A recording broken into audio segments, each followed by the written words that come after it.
Welcome back. Sri Venkateswara Swami ప్రపంచంలోనే అపర కుబేరుడిగా విరాజిల్లుతున్నాడు. ఆయన సిరి సంపదలు ఎంతో తెలియాలంటే ఆయన వైభోగం చూస్తే చాలు. ఆయనకు ప్రతిరోజు చేసే అలంకరణలో పెట్టే ఆభరణాలు చూస్తేనే తెలుస్తుంది. ఆయన వద్ద ఉన్న బంగారు నిల్వలు ఎన్ని ఉన్నాయనేది టన్నుల కొద్దీ బంగారం స్వామివారి వద్ద ఉన్నాయంటే అతిశయోక్తి కాదు. మరి భక్తులు పెద్ద మొత్తంలో ఇచ్చే బంగారు ఆభరణాలను టీటీడీ ఏం చేస్తుంది? ఆభరణాలు శ్రీవారికి అలంకరిస్తారా?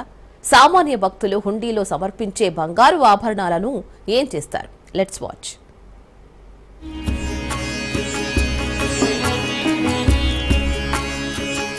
తిరుమల తిరుపతి దేవస్థానం నిత్యం భక్తుల రద్దీతో ఉంటుంది. కోరి కొలిచే వారికి కొంగు బంగారమే నిలిచే కోనేటి రాయుడికి కావలసినంత బంగారం ఉంది. నిత్యం దేశ విదేశాల నుంచి స్వామివారిని దర్శించుకునే భక్తులు స్వామివారికి బోలెడన్ని కానుకలు సమర్పిస్తారు. బంగారమైతే లెక్కలేనంత స్వామివారి ఖజానాకు చేరుతోంది. ప్రతి ఏడాది కోట్ల సంఖ్యలో స్వామిని దర్శించుకునే భక్తులు స్వామివారికి బంగారు ఆభరణాలు, వజ్ర ఆభరణాలు కానుకగా సమర్పించుకుంటున్నారు. చాలా విలువైన అపురూపమైన ఆభరణాలు స్వామివారి సొంతం.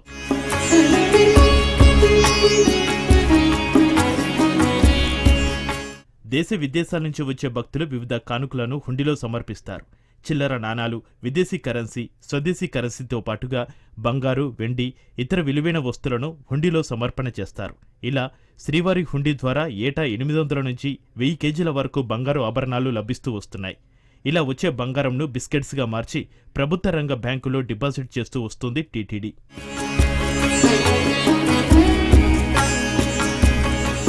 ఇక మొత్తంగా శ్రీవారి బంగారం ఆభరణాలు 1.2 టన్నులు, వెండి 10 టన్నులు ఉన్నట్లుగా తెలుస్తోంది.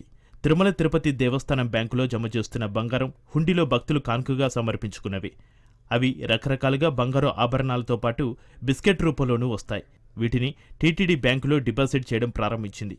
అప్పటి నుంచి బంగారు డిపాజిట్ల మెచ్యూరిటీపై ఆలయ నిర్వాహకులు వడ్డీ మొత్తాన్ని కూడా బంగారంగా మార్చారు.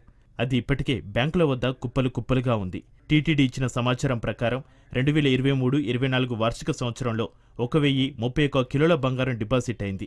దీంతో ఇప్పటివరకు మొత్తం 11,329 కిలోల బంగారాన్ని బ్యాంకులో డిపాజిట్ చేసింది.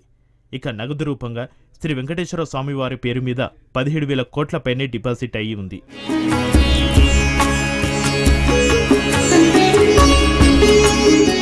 సాధారణంగా పెద్ద మొత్తంలో బంగారు ఆభరణాలు సమర్పించే భక్తులు ముందుగా టీటీడీని సంప్రదిస్తారు. స్వామివారికి ఉత్సవమూర్తులకు తాము సమర్పించే బంగారు ఆభరణాల తయారీకి కొలతలు, రూపం, పొందుపరచాల్సిన కెంపు, వజ్ర వైఢూర్యాల గురించి టీటీడీ సూచనలు చేస్తుంది. ఇలా ఇచ్చిన సూచనలకు అనుగుణంగా తయారు చేసిన బంగారు ఆభరణాలను శ్రీవారికి సమర్పిస్తారు. ఈ మధ్యకాలంలో మాజీ TTD chairman DK Adikesavulu Naidu మనవరాలు తేజస్వి అరుదైన బంగారు ఆభరణాన్ని విరాళంగా అందించారు. శ్రీవారి నామాల్లో ఎంతో విశేషంగా వైజయంతిమాలని గోవిందా అని పిలుస్తాం. అలాంటి వైజయంతిమాలను ప్రత్యేకంగా తయారు చేయించి స్వామివారికి సమర్పించారు. మొత్తం 4 వైజయంతి హారాలను తయారు చేయించారు. 4 హారాల విలువ దాదాపు 2 కోట్లకు పైగా ఉంటుందని తేజస్వి తెలిపారు.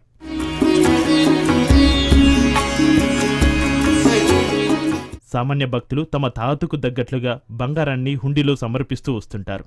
ఇలా సమర్పించే నగదు, ఇతర వస్తువులను నూతన పరకామణిలో వేరు చేస్తారు. వేరు చేసిన బంగారు, ఇతర వస్తువులను ప్రత్యేక లాకర్లో భద్రపరుస్తారు. భద్రపరిచిన వాటిని నిర్ణీత సమయంలో తిరుపతిలోని ట్రెజరీ డిపార్ట్మెంటుకు తరలిస్తారు.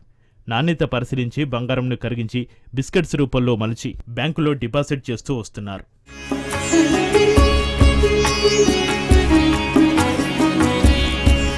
టీటీడీ వివిధ బ్యాంకులో 11,329 కేజీల బంగారం డిపాజిట్ చేస్తుంది. వీటన్నిటినీ లాంగ్ టర్మ్ డిపాజిట్ క్రింద ప్రభుత్వ రంగ బ్యాంకులైన SBI, ఇండియన్ ఓవర్సీస్ బ్యాంకులలో డిపాజిట్ చేస్తుంది. ప్రస్తుతం 10 గ్రాముల బంగారం ధర 1,00,000 అయితే టీటీడీ వద్ద ఉన్న బంగారం విలువ దాదాపు 11,146.27 కోట్ల రూపాయలు ఉండే అవకాశం ఉంది. ఇక బ్యాంకుల ద్వారా టీటీడీకి 2.5% వడ్డీ రూపంలో ఏడాదికి కోట్లలో ఆదాయం వచ్చే అవకాశం ఉంది.